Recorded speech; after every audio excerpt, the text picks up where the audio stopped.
Hello friends, स्वागत है आपका स्टडी विथ गोलू चैनल में। तो आज हम लोग मॉडर्न हिस्ट्री की क्लास में देखेंगे बंगाल में द्वैध शासन।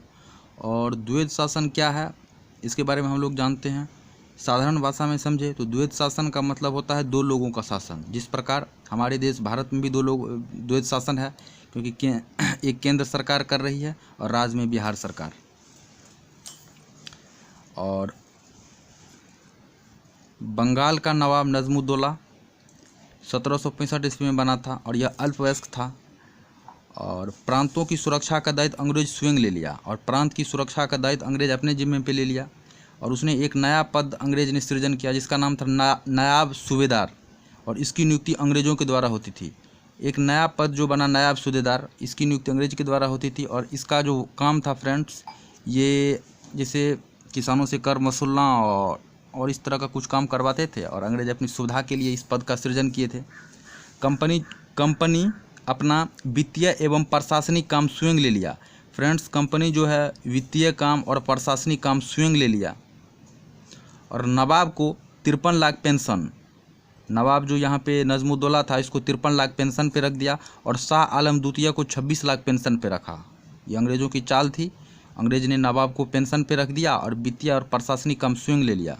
मतलब तो नवाब परेशान होने लगे कि हम नवाब है, अगर आप हमको पेंशन पे रख दिए तो मेरा काम क्या है। हम तो बोला कि अंग्रेज़ बोला कि नवाब को निजामत पर रख लिया। मतलब अंग्रेज़ बोला कि तुम्हारा काम है निजामत स्थापित करना, यानी प्रदेश में शांति स्थापित करना। और देखिए फ्रेंड्स कि किस तरह अंग्रेज़ हम लोगों को बेवकूफ़ बनाया कि अंग्रेज़ अब नवाब का काम सिर्फ शांति स्थापित करना है और उसको पेंशन पे रख दिया, और सारा काम अंग्रेज़ तो स्वयं ले लिया, वित्तीय काम भी ले लिया, प्रशासनिक काम ले लिया, और नवाब का काम सिर्फ शांति स्थापित करना रह गया। और फ्रेंड, इसी को कहा जाता है द्वैध शासन। यहाँ पे लिखा गया, इसी को कहा जाता है द्वैध शासन, यानी दो लोगों का शासन। और सूबेदार जो नियुक्त किए गए उसके बारे में हम लोग देख रहे हैं। बंगाल में राजा खां, बिहार में सिताब राय और उड़ीसा में राय दुर्लभ। फ्रेंड्स, पूछा जाता है कि बंगाल का सूबेदार का नाम क्या था, बिहार का सूबेदार का नाम क्या था और उड़ीसा का। तो इस पॉइंट को यहाँ पे राय दुर्लभ है, इस पॉइंट को नोट डाउन कर, इस पॉइंट को याद रखना है। अंग्रेज के अधिकारी जमींदारों का शोषण करने लगे, जिसके कारण बंगाल में अराजकता फैल गया। अंग्रेज के जो अधिकारी थे फ्रेंड्स, ये जमींदारों का काफ़ी मात्रा में काफ़ी शोषण करने लगे, जिसके कारण बंगाल में अराजकता फैल गई। और 1770 ईस्वी में फ्रेंड्स बंगाल में भीषण अकाल पड़ा। उस समय गवर्नर था कार्टियर, इसका पूरा नाम लियोनस कार्टियर है।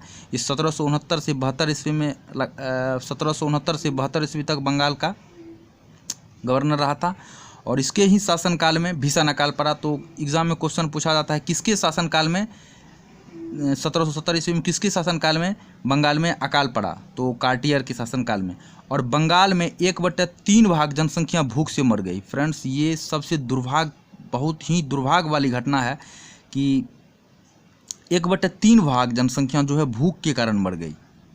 कोई भी अकाल होता है तो फ्रेंड्स मरता है, लेकिन भूख के कारण मरना ये अपने आप में एक बहुत बड़ा चिंता का विषय था। और 1772 ईस्वी में गवर्नर जनरल वारेंग हास्टिंग आया और द्वैध शासन को समाप्त कर दिया फ्रेंड्स। और देखा कि द्वैध शासन का जो परिणाम है वो काफ़ी गलत निकल रहा है, और वारेंग हास्टिंग को लगा ये कि गलत हो रहा है, तो उसने द्वैध शासन का समाप्त किया। और फ्रेंड्स ठीक है, तो आज का वीडियो यहीं तक है। अगले क्लास में हम लोग देखेंगे ब्रिटिश शासन का प्रभुत्व, किस तरह ईस्ट इंडिया का कंपनी का स्थापना हुआ और किस तरह वो भारत में आके अपना शासन किया है। ठीक है, जय हिंद दोस्तों।